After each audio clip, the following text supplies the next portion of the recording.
కానీ చంద్రబాబు నాయుడు వచ్చిన తర్వాత ఆయన ఇస్తున్న పథకాలు ఏంటి అంటే చంద్రన్న పగ, చంద్రన్న దగ, చంద్రన్న నిత్యావసర వస్తువుల ధరల బగబగ, అలాగే జగనన్న మోసం, చంద్రన్న మోసం, చంద్రన్న తల్లికి పంగనామం, అలాగే చంద్రన్న నిరుద్యోగులకు వెన్నుపోటు, ఇలాంటి పథకాలు తప్ప చంద్రబాబు నాయుడు చెప్పిన ఒక పథకాన్నైనా ఈరోజు ప్రజలకు ఇచ్చారని నేను అడుగుతున్నా.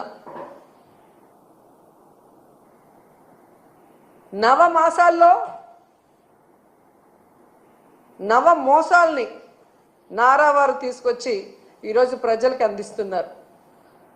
మహిళలు ఈరోజు అంతర్జాతీయ మహిళా దినోత్సవ సందర్భంగా ఎక్కడ నలుగురు కలిసినా ఈ కూటమి ప్రభుత్వం మంచి ప్రభుత్వం కాదు, మహిళల్ని ముంచే ప్రభుత్వాన్ని ఘంటాపదంగా చెప్తున్నారు.